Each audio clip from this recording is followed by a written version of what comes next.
ونحن على ذلك من الشاهدين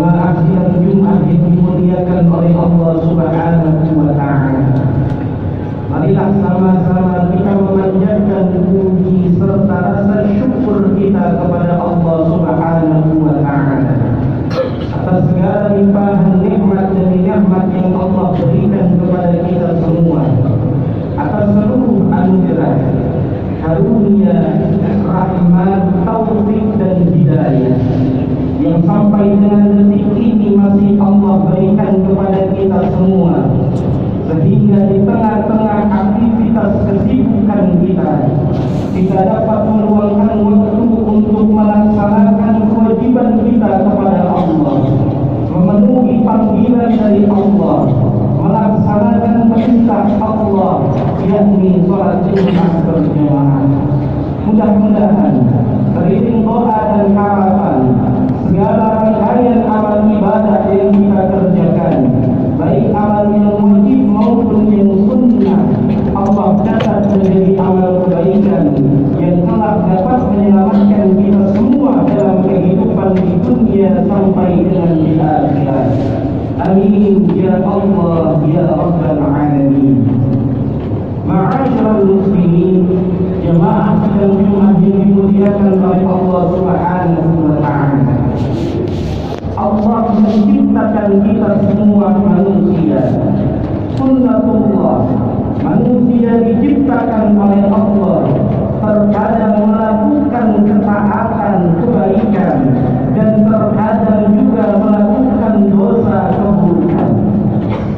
Baginda Rasulullah sallallahu alaihi wasallam telah menyampaikan hal ini dalam salah satu sabdanya, yang mana beliau bersabda, al-insan mahallul khata wal nisyan. Manusia itu tempatnya salah dan tempatnya lupa. Hadirin yang dimuliakan oleh Allah Subhanahu wa Ta'ala, sebagai manusia biasa, tentunya kita semua tidak akan pernah bisa lepas daripada kekhilafan dan perbuatan dosa.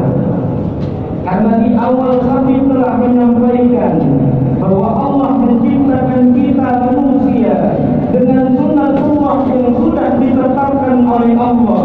Terkadang kita melakukan kebaikan dan terkadang kita melakukan keburukan. Terkadang kita melakukan ketaatan dan terkadang juga kita melakukan dosa dan kekhilafan. Tetapi dalam hal ini, baginda Rasulullah sallallahu alaihi wasallam juga telah menyampaikan dalam sabdanya, kullu bani Adam khata'un. Setiap anak cucu keturunan Nabiullah Adam pasti pernah melakukan perbuatan dosa. Dan baginda Rasulullah menyampaikan dalam lanjutan hadisnya, wa khairul khata'at tawwab. Dan sebaik-baik orang yang melakukan perbuatan dosa adalah orang yang bertaubat setelah ia melakukan dosa tersebut. Hadirin yang dimuliakan oleh Allah Subhanahu wa Ta'ala, kalau kita mau merenung dan bermuhasabah dari sekian banyak nikmat umur yang Allah berikan kepada kita semua selama kita hidup di dunia ini, coba sedikit kita merenung lebih banyak amal kebaikan yang telah kita torehkan dalam kehidupan ini, atau justru lebih banyak dosa dan kekhilafan yang telah kita lakukan kepada Allah Subhanahu wa Ta'ala. Jika ternyata jawabannya lebih banyak dosa, keburukan dan kemaksiatan yang kita kerjakan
ini Allah menyebutkan dua golongan.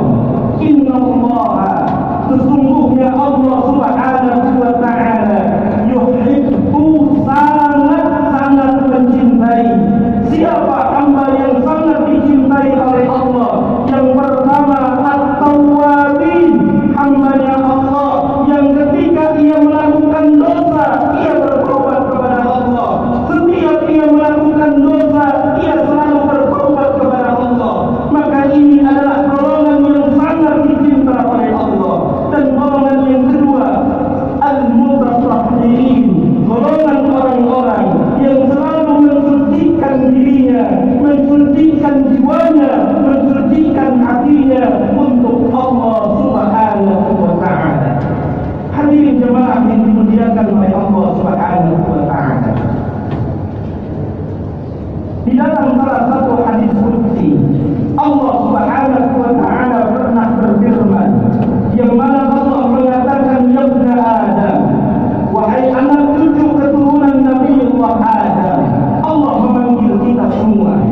Innaka law ataitani bi qurabihal ardi khataya, apabila engkau mendatangiku, kata Allah, ketika engkau datang kepadaku keadaan engkau membawa dosa sebanyak bumi dan seisinya, thumma laqitani la tusyrik bi syai'a, kemudian engkau mendatangiku dalam keadaan sedang tidak menyekutukan aku, apa kata Allah? Ataituka bi qurabiha maghfiratan, maka akan aku sambut kedatanganmu, akan aku penuhi permintaanmu, dan akan aku ampuni dosa-dosamu sebanyak dosa yang engkau bawa kepadaku. Hadirin yang dimuliakan oleh Allah Subhanahu wa ta'ala, sungguh kita semua beruntung menjadi umat baginda Nabi Muhammad yang begitu dicinta dan disayang oleh Allah Subhanahu wa ta'ala. Kalau kita mau baca kisah dan sejarah, pernah pada masanya satu ketika Nabiullah Adam alaihi salatu wassalam bersama dengan ibunda Hawa, tatkala beliau melakukan satu kesalahan, yang kesalahan itu dikehendaki oleh Allah. Allah perintahkan kepada Nabi Adam, wahai Adam, Hawa, nikmatilah segala kenikmatan-kenikmatan yang ada di surga. Akan tetapi wala taqrabu hadhihi syajarah, jangan sekali-kali engkau dekati satu pohon ini, apalagi engkau makan buahnya.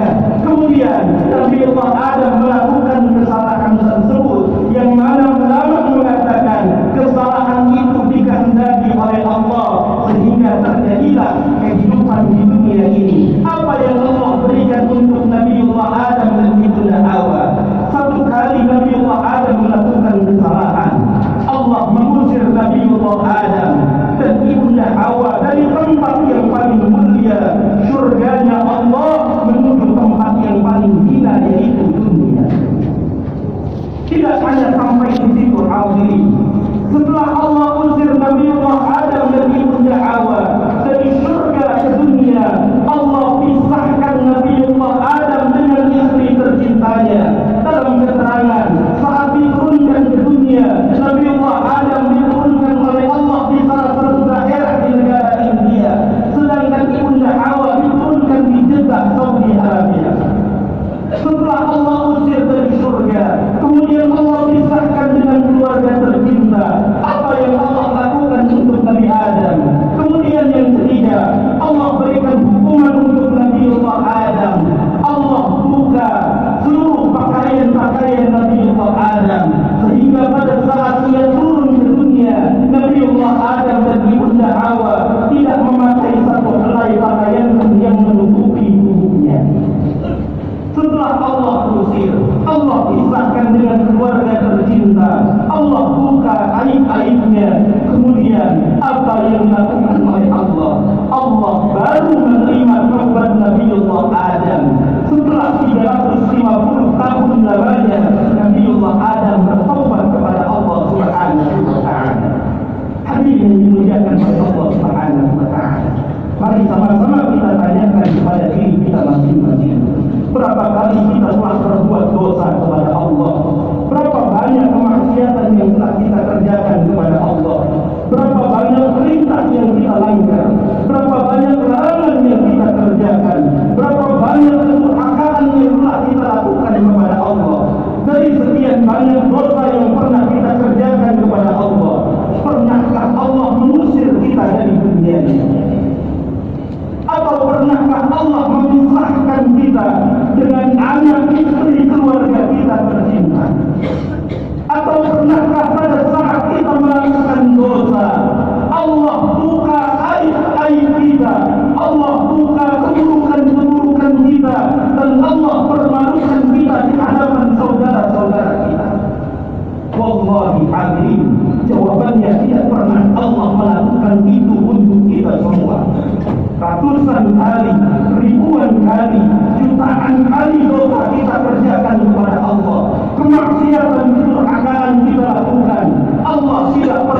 keluarganya. Allah tidak pernah memisahkan kita dengan keluarga kita, dan Allah tidak pernah mempermalukan kita di hadapan saudara-saudara kita. Sehingga saat ini kita dicintai oleh orang banyak, dihormati oleh orang lain, dicintai oleh anak dan istri kita. Jawabannya bukan karena kita mulia, bukan karena kita hebat, tetapi karena Allah menutup aib keburukan kita semua. Salah satu ulama ahli hikmah pernah mengatakan, seandainya Allah membuat dosa yang kita lakukan berbau seperti bau busuk, maka niscaya tidak ada satu orang pun manusia, termasuk anak dan istri kita, yang mau berdekatan dengan kita. Bahkan alim dalam salah satu sabda baginda Nabi Muhammad, saat kita melakukan dosa, kemudian kita bertaubat kepada Allah dengan sebenar-benarnya taubat, maka saat itu juga Allah akan menerima taubat kita dan mengampuni dosa-dosa dan kesalahan kita. Hadirin yang dimuliakan oleh Allah, begitu cinta dan sayangnya Allah kepada kita semua.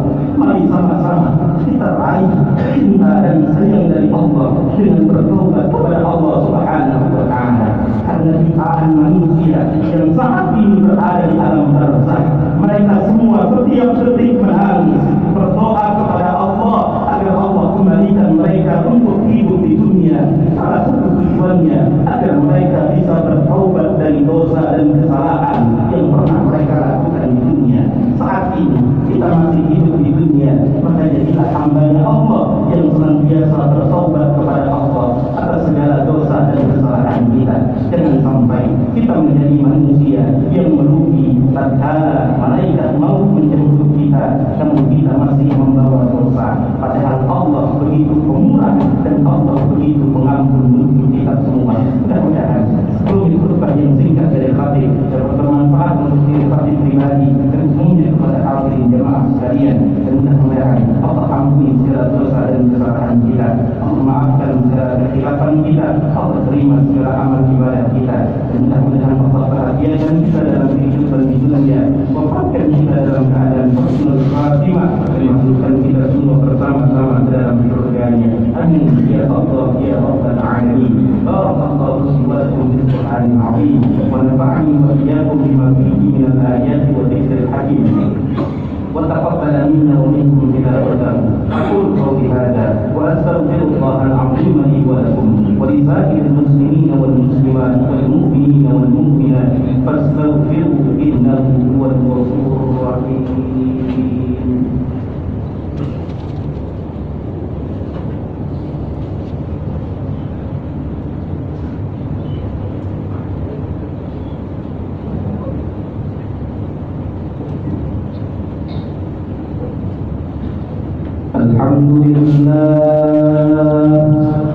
الحمد لله الذي نحمده ونستعينه ونستغفره ونعوذ بالله من شرور أنفسنا ومن سيئات أعمالنا.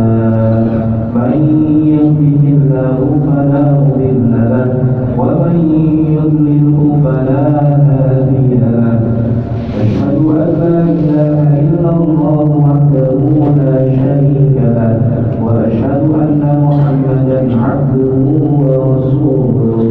اللهم صل على سيدنا محمد وعلى آله وصحبه أجمعين. أما بعد، فيا عباد الله اتقوا الله اتقوا الله حق تقاته ولا تموتن إلا وأنتم مسلمون. واعلموا أن الله سبحانه وتعالى أمركم بأمر بدأ فيه بنفسه وثنى بملائكته ومسبحة بقدسه، فقال تعالى: ولم يزل قائلا عليما إن الله وملائكته يصلون على النبي يا أيها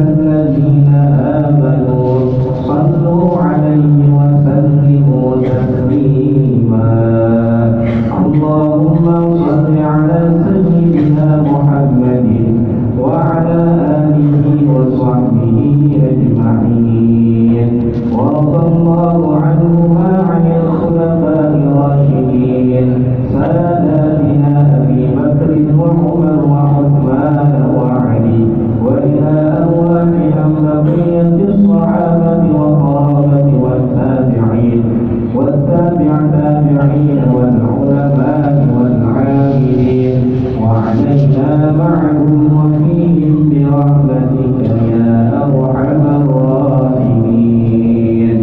اللهم اغفر للمؤمنين والمؤمنات والمسلمين والمسلمات الأحياء منهم والأموات. اللهم أعز الإسلام والمسلمين وأبدل الكفارة والمشركين وأذل الشرك والمشركين ودمر أعداءك الدين. ربنا آتنا في الدنيا حسنة وفي الآخرة حسنة وقنا عذاب النار. عباد الله إن الله يأمر بالعدل والإحسان وإيتاء ذي القربى وينهى عن الفحشاء والمنكر والبغي يعظكم لعلكم تذكرون. فاذكروا الله العظيم يذكركم واشكروه على نعمه يزدكم واسألوه بفضله يعطيكم ولذكر الله أكبر. أقيموا الصلاة.